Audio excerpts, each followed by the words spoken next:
साबिक वजीर मालियात, साबिक वजीर दाखिला, कांग्रेस पार्टी के सीनियर लीडर, गांधी कुनबे के बेहद करीबी पी चिदंबरम आईएनएक्स मीडिया घोटाला केस में गिरफ्तारी से बचने के लिए फरार हो गए हैं। कल शाम करीब 5 बजे से अब 24 घंटे से भी ज्यादा का वक्त हो चुका है। पी चिदंबरम का कोई पता नहीं है। क्या यह माना जाए कि नीरव मोदी और माल्या की तरह वो भी कानून से बचने के लिए भगोड़े हो गए हैं? देश का आम शहरी जानना चाहता है कि साबिक वजीर दाखिला क्या रफू चक्कर होना चाह रहे हैं। कोर्ट इस मामले में कह चुका है कि this is the classic case of money laundering. ऐसे में गायब होकर उन्होंने खुद को बचाने में लगे लोगों के लिए भी मुसीबत खड़ी कर दी है। आज जस्टिस रमन्ना की बेंच में चिदंबरम के वकील कपिल सिब्बल ने गुहार लगाई कि मेरे क्लाइंट भाग नहीं रहे हैं, लेकिन सवाल यही है कि जब जुमे के रोज यानी 23 अगस्त को सुनवाई होना है तो अंडरग्राउंड होने का मतलब क्या है? पूरी कांग्रेस पार्टी चिदंबरम के दिफा में है। राहुल गांधी का कहना है कि यह उनके किरदार को मजरू करने यानी कि चरित्र हनन की कोशिश है, जानबूझकर बेइज्जती की जा रही है। सवाल कई हैं, क्या चिदंबरम और कांग्रेस पार्टी को जांच एजेंसियों पर भरोसा नहीं है, या वो ये मानकर चल रहे हैं कि उनके दौर में जैसा जांच एजेंसियां करती थी आज के दौर में भी वैसा ही करेंगी, इसलिए फरारी काटो भागो? ये बहुत सारी बातें हैं जिन पर चर्चा करने की जरूरत है। तो मेरे 5 सवाल जिनके इर्द गिर्द हमारी आज की चर्चा चलेगी। मैं लेकिन आपको ये बता दूं कि आईएनएक्स घोटाले के वक्त पी चिदंबरम वजीर खजाना और वजीर दाखिला थे। आईएनएक्स को 5 करोड़ रुपए के गैर मुल्की सरमायाकारी की इजाजत थी। आईएनएक्स मीडिया ने गैर कानूनी तरीके से 305 करोड़ रुपए की गैर मुल्की सरमायाकारी कराई। बचने के लिए पीटर और इंद्राणी ने कार्ति चिदंबरम से राब्ता किया। सरमायाकारी के लिए पी चिदंबरम पर मंजूरी देने का इल्जाम है और 6.5 करोड़ रुपए की जगह 305 करोड़ रुपए की सरमायाकारी की मंजूरी दी गई, निवेश की मंजूरी दी गई। आईएनएक्स मीडिया के director Peter Indrani Mukherjee jail में है। कार्ति चिदंबरम भी गिरफ्तार हुए, अब जमानत पर बाहर हैं। दिल्ली हाई कोर्ट ने चिदंबरम को अहम साजिशकार किंगपिन कहा है और अगर हम बात करें चिदंबरम को जमानत दी तो गलत पैगाम जाएगा, यह भी दिल्ली हाई कोर्ट ने कहा। मेरे 5 सवाल जिनके इर्द गिर्द चर्चा घूमेगी कि क्या पी चिदंबरम की गिरफ्तारी बदउनवानी के खिलाफ सख्त पैगाम देगी?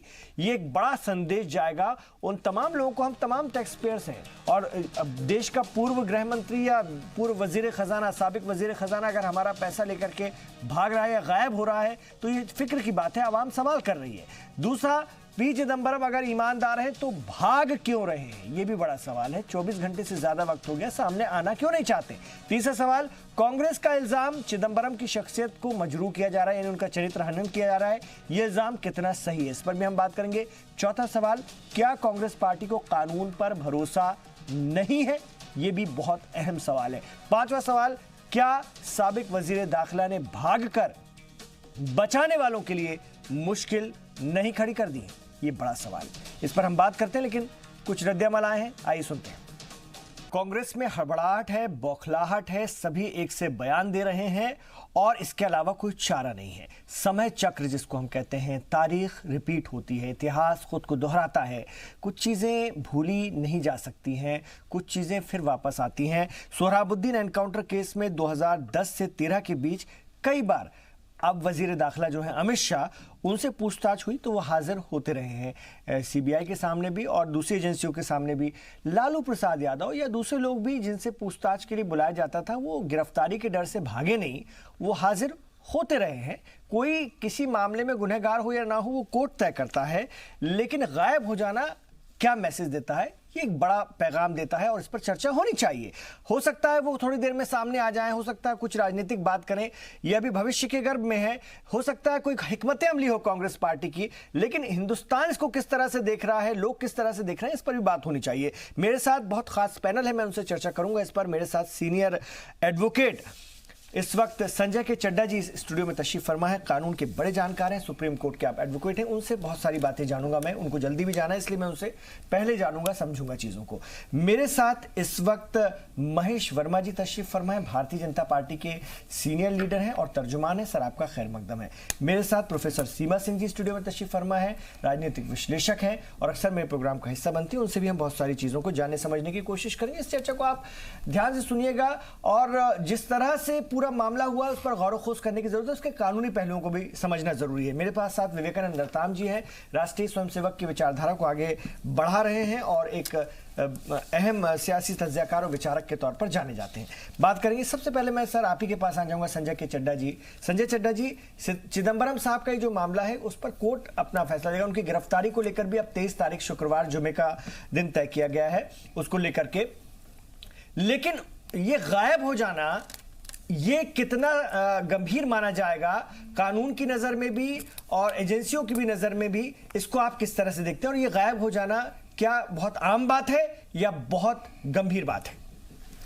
देखिए, कल जब हाई कोर्ट ने, दिल्ली हाई कोर्ट ने जस्टिस सुनील गौर ने एक जजमेंट दिया था जिसमें कि 7 महीने से एक इंटरिम प्रोटेक्शन बेल दी हुई थी 7 महीने से, उसको उन्होंने कैंसिल किया और उन्होंने कहा कि इंटरिम बेल नहीं दी जाएगी आपको, क्योंकि आपके खिलाफ संगीन चीजें हैं जो कि बार बार यही कर रही हैं। और आप जो सबसे इंपॉर्टेंट चीज कही थी कि जो आप जवाब देते हैं, जब एजेंसियों के सामने आप जाते हैं, आप कई दफा गए हैं, चिदंबरम साहब सीबीआई ईडी के आगे अपीयर हुए हैं, वहां पे जो उनके रिप्लाईज हैं वो इवेसिव रिप्लाईज हैं, मतलब कि पूरे रिप्लाई नहीं दे रहे थे। ये ऑर्डर में लिखा हुआ है।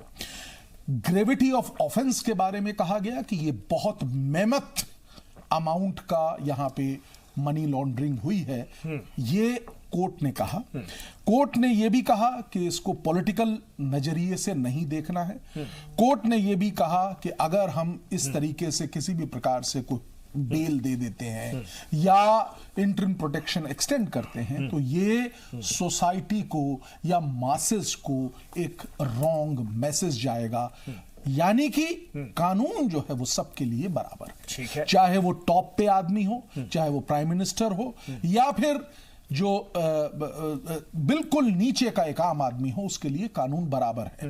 तो उनसे ये दरखास्त की गई कि वो एजेंसीज, इन्वेस्टिगेटिव एजेंसीज के आगे जाके अपना बयान इत्यादि और तेजी से दें, सही तरीके से दें।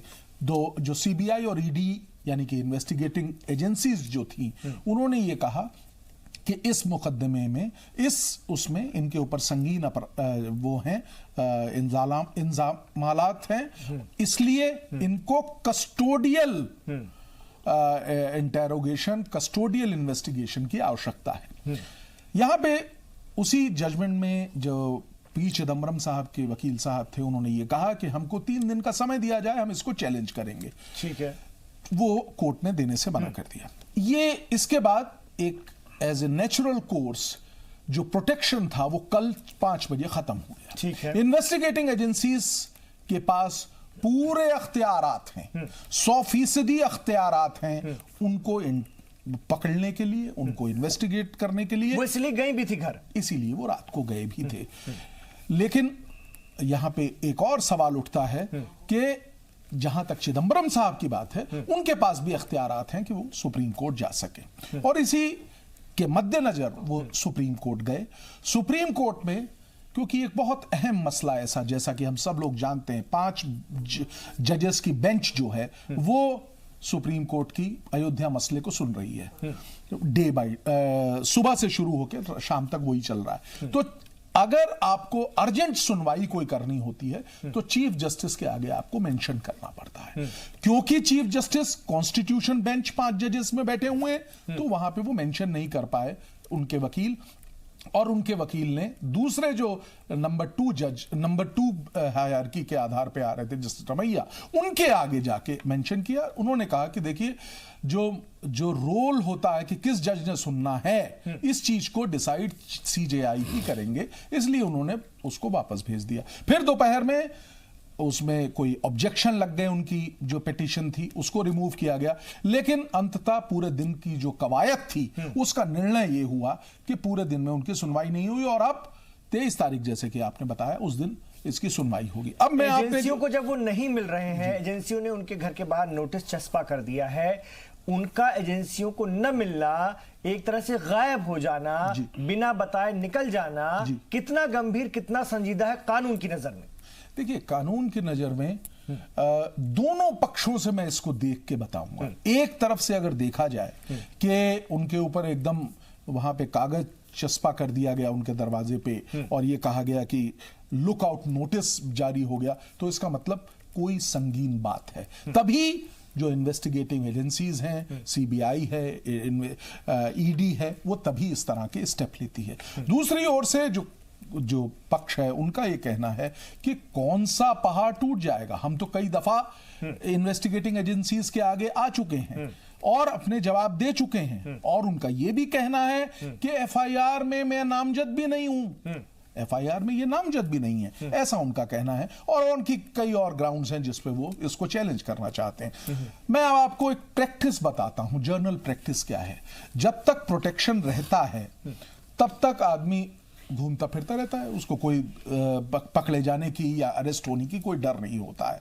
अभी इनके छुपने का मकसद यही है कि ये अरेस्ट ना हो और इसको ये पॉलिटिकल शेप दिखाने के प्रयास किया जा रहा है, जैसा कि आपने अपनी रिपोर्ट में बदले की कार्रवाई कर रही है जो गवर्नमेंट है। इस तरह के कांग्रेस पार्टी और पी चिदंबरम साहब कहना चाह रहे हैं। लेकिन जो इन्वेस्टिगेटिंग एजेंसीज हैं वो बिल्कुल ही बिना किसी प्रभाव के काम करती हैं और दोनों बहुत अहम और top notch investigating agencies. Sanjay ji, मैं माफी के साथ आपको रोकना चाहूंगा। कांग्रेस इस मामले में एक प्रेस कॉन्फ्रेंस कर रही, जरा उनको सुन लेते हैं।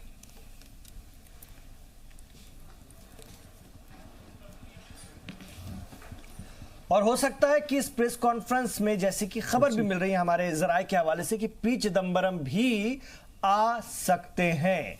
आप तस्वीरों में देख रहे हैं अभिषेक मनु सिंघवी, गुलाम नबी आजाद और भी सीनियर लीडर इस वक्त कांग्रेस के मौजूद हैं। और आज दिन भर के बाद इसी मामले को लेकर कपिल सिब्बल मौजूद हैं और भी वकला मौजूद हैं, सलमान खुर्शीद मौजूद हैं, विवेक तनखा साहब मौजूद हैं और भी लोग मौजूद हैं। और हो सकता है कि यहां पर पी चिदंबरम भी आ जाएं, जैसा कि हमारे जराये बता रहे हैं। लेकिन फिलहाल बड़ी खबर इस वक्त की आ रही है, पी चिदंबरम कांग्रेस हेडक्वार्टर पहुंचे। एक और बड़ी खबर, हम इसी पर बात कर रहे थे।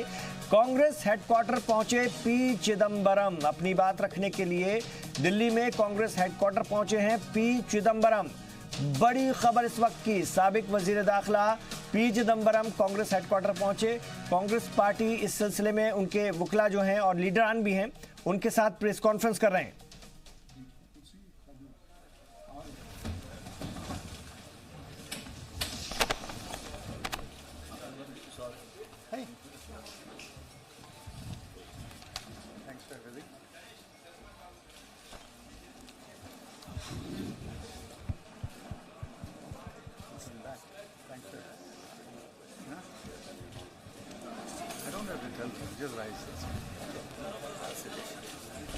पी चिदंबरम और अभिषेक मनु सिंघवी, विवेक तनखा, साथ में सलमान खुर्शीद, तमाम जो वकला हैं और लीडर हैं कांग्रेस पार्टी के बड़े सीनियर लीडर इस वक्त मौजूद हैं। गुलाम नबी आजाद इस वक्त मौजूद हैं, राज्यसभा में अपोजिशन के लीडर, और इस वक्त अपनी बात रखने के लिए खुद पहुंचे हैं पी चिदंबरम।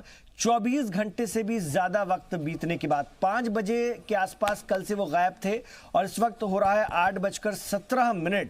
तो आप खुद हिसाब लगा सकते हैं कि 24 घंटे से ज्यादा का ये वक्त हो चुका है और पी चिदंबरम अब लोगों के सामने आए हैं। I believe that the foundation of a democracy is liberty. The most precious article of the Constitution of India is Article 21, that guarantees life and liberty. If I am asked to choose between life and liberty, I shall unhesitatingly choose liberty. Why are the years up to 1947 called the years of freedom struggle? Because to win freedom, we must struggle. To preserve freedom too, we must struggle. In the last 24 hours, much has happened that has caused concern to some and confusion to many. My statement today is to dispel that concern and confusion. In the INX media case, I have not been accused of any offense, nor has anyone else including any member of my family, been accused of any offense. In fact, there is no charge sheet filed by either the CBI or the ED before a competent court. Moreover, the FIR recorded by the CBI does not impute to me any wrongdoing. Yet there is a widespread impression that grave offenses have been committed, and my son and I have committed those offenses. Nothing can be further from the truth. These are lies spread by pathological liars. When I was summoned by the CBI and then the ED to appear for questioning, I naturally sought interim protection against arrest from the competent court. I was granted interim protection by orders of the High Court dated 31st May 2018 and 25th July 2018. I have enjoyed the interim protection for the last 13 to 15 months. The matters were finally heard on 25th January 2019 and judgment reserved. Now, after 7 months, yesterday, the High Court was pleased to dismiss the pre-arrest bail applications. My lawyers, who are also my dear friends and who are present here, advised me to move the Supreme Court. On my behalf, they did so yesterday evening and today. They appealed repeatedly to the Honorable Supreme Court to list the appeals for hearing urgently and in the meanwhile grant me interim protection. While my lawyers, all senior counsel, were moving the Supreme Court, other lawyers and I worked through the night last night to prepare the papers. We completed the task only this morning and immediately filed the appeals in the Supreme Court. I was working alongside my lawyers the whole of last night. Today, throughout the day, I was with my lawyers following the proceedings in the Supreme Court. I was aghast that I was accused of hiding from the law. On the contrary, I was seeking the protection of the law. I was accused of running away from justice. On the contrary, I was engaged in the pursuit of justice. My lawyers have told me that despite their impassioned pleas, the cases were not listed for hearing today, nor will they be listed tomorrow, but will be listed only on Friday. I bow down to the orders of the Honorable Supreme Court. Between now and Friday, I shall walk with a clear conscience and my head held high. I shall respect the law, even if it is applied with an unequal hand by the investigating agencies. In the name of freedom, I can only hope and pray that the investigating agencies will also respect the law. In the present circumstances, respect for the law can mean only one thing: await the decision of the Honorable Supreme Court on Friday. Some days ago, when I spoke in Parliament, I had said that every judge in this country will uphold the liberty of a citizen. I had said that the collective conscience and the institutional memory of the court as a venerable institution will guide all judges of the country. As much as I believe in liberty, I also believe in the wisdom of our judges. So, friends, until Friday and beyond, let us hope that the lamp of liberty will shine bright and illuminate the whole country. Thank you very much.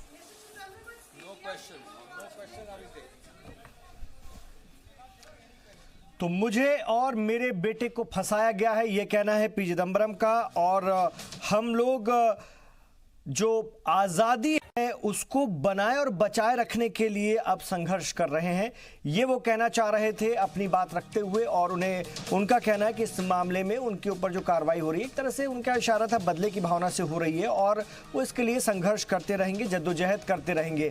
और अब उन्होंने उसका पूरा कानूनी पहलू भी रखा हुआ है कि किस तरह से उन्होंने अपने वकील के जरिए इस पूरे मामले को सुप्रीम कोर्ट में ले जा करके अपना पक्ष रखा है और वो आगे भी अपना पक्ष, अपना मौक़िफ़ रखेंगे। तो बहुत कुछ पिछले 24 घंटे में फैलाया गया है, ये भी उनका कहना था। मेरे साथ भारतीय जनता पार्टी के महेश वर्मा जी हैं। महेश वर्मा जी, बहुत कुछ पिछले 24 घंटे में फैलाया गया, ये इल्जाम आप लोगों पर लग रहा है और ये इल्जाम भी लग रहा है राहुल गांधी के जरिए भी लगा कि आप लोग एक शख्स का चरित्र हनन करने की कोशिश कर रहे थे। जवाब दीजिए, अब चिदंबरम सामने आ गए हैं। देखिए इमरान साहब, कांग्रेस के राहुल गांधी जो है इसके अलावा कहेंगे क्या? वो खुद ही एक एक्यूज है, बेल पे जमानत पे छूटे हुए व्यक्ति हैं। लेकिन आज जिस तरह के चिदंबरम साहब का चरित्र सामने आया, उसमें एक जुमला मुझे याद आता है जो मैं गीतों में कभी सुना करता था कि उंगली कटा के शहीदों में नाम करते हैं। ये व्यक्ति, इस व्यक्ति के इस केस के मामले में 2007 में जब ये मामला आया और 2007 से लेके 2017 तक 10 साल तक पी चिदंबरम साहब के इस पाप, इस गुनाह और इस अपराध को छुपाने के चक्कर में कितने लोग, कितना ये प्रेसिडेंट बना रहा केस, ये ऐसे अपराध करने वालों को कितनी बड़ी छूट मिली, किस तरह से इसको, इस एफआईआर को ना करने की वजह से किस तरह से कांग्रेस के नेताओं ने लंबी लंबी दलीलें जो है राज्यसभा और लोकसभा में दी। उस समय 23 सांसद को जो है इस मामले में रोका गया, उनको निलंबित किया गया।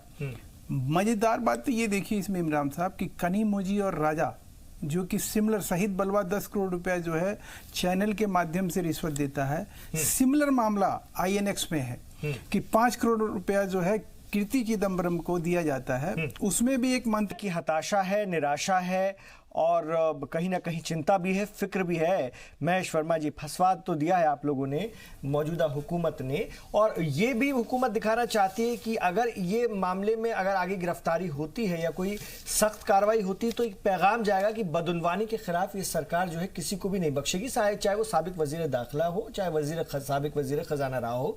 लेकिन कांग्रेस कह रही है कि सब आप लोग सिर्फ और सिर्फ बदले की भावना से कर रहे हैं और खुर्शीद साहब कह रहे थे कि इससे अच्छा और क्या बोल सकते थे वो। इमरान साहब, इस देश में देखिए कि कांग्रेस ने हुकूमत, पावर और पैसे और करप्शन को दबाने के लिए जिस तरह का उसने टैक्टिस या जिस तरह का उसने तरीका अख्तियार किया, वो अपने आप में कभी ये देश माफ नहीं करेगा।